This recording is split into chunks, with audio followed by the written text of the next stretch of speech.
Garbiñe, tough luck today. When you were walking off the court, it looked like you didn't want the crowd to applaud you. Can you tell us just why you felt that way, or if that is how you felt? Well, I think the crowd today was a little bit obviously tough for me. I understand. I just think that they were a little bit, sometimes should be a little bit more respectful, even though for the game, because we had to, stop, and the chair umpire has to always calm the crowd down. But I'm not here to create enemies. I mean, I love playing here, and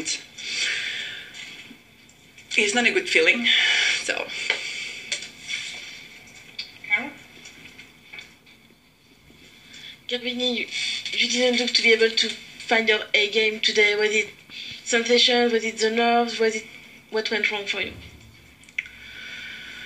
Well, I think she's playing good, I mean, I know she makes a lot of double faults. That was a big thing on the match, but she managed to recover all those points, and I was a little bit nervous, and when through the match I was getting more and more, also because the feeling. So it's true that I couldn't really find my game, but I don't think I did really something wrong out there. I just think it went to her side, and that's all. I was like few points that she played well at the end of the match, and kind of that was it. Garbiñe, can you talk a little bit about the first set? I mean, was it the fact that you had played all your matches so far in Chartres and had to play on Langland, because it seemed like you struggled finding your range in the first set and things just kind of never worked out in the first set? You recovered in the second, obviously, but the first set looked particularly difficult for you today.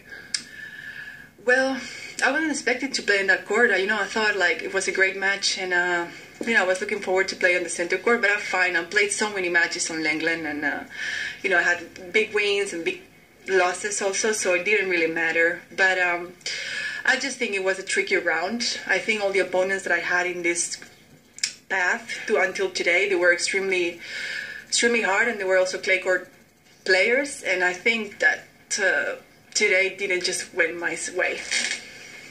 Gentleman in the middle. Hi, Garbiñe, hi. I was just wondering if you could hear Kristina yell Forza on a few unforced errors you made, and how annoying it is to hear your opponents do that. We're going to take just a very short break, okay? So hold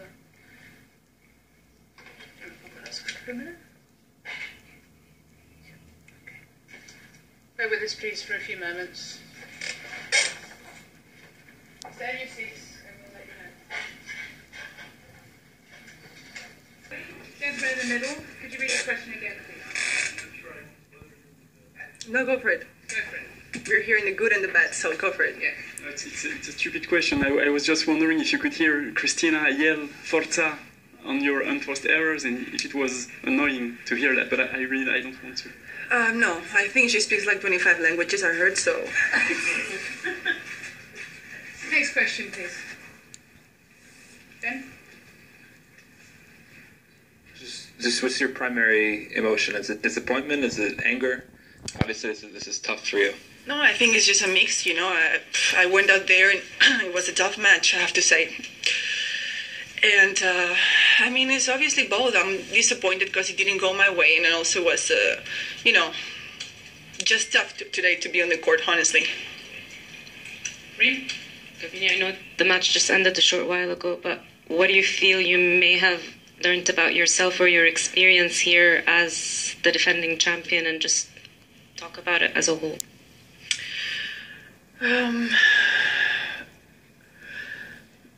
You know what? I love these tournaments no matter what happens, so I'm going to be super happy to come back. I think it's just... it's going to sound weird, but I'm actually happy that this stage of kind of the year is done, because I wanted to go as far as possible, but even if I did it, I think I'm going to feel much better now to continue the year, and everybody's going to stop bothering me asking about this tournament, and so it's going to be a little bit like, let's keep going. Carol? Garbiñe, just to follow up on this, are you surprised of how tough it was for you to handle this status of being favorite for Grand Slam, of being a Grand Slam champion? Do you think it would be easier somewhere, emotionally, I mean? Well, I wouldn't prepare, you know. I know she's a French player, and I understand that, so I wouldn't prepare out there. But it's always tricky when you feel like, hey, you gotta kind of defend your title, and then you have someone that it's gonna be a tough match, no matter in which country you play. And then just the environment, you know. I understand. I'm just gonna say that I understand. Next question, please. You were the runner-up at Wimbledon 2 years ago. What were your memories of that run? How much are you looking forward to Wimbledon this year? And what will you do building up to Wimbledon? Well, Wimbledon seems far now for me, but like I said, I played final there, and I'm happy to go to all these big tournaments. You know, I feel like I'm made for these tournaments, you know, in a way. I love going out there and perform. And I'd rather play in these courts, even though if not everybody's in my side, because I feel like that's what I train for, you know. Any more questions, please? Okay, thank you. We'll switch to Spanish.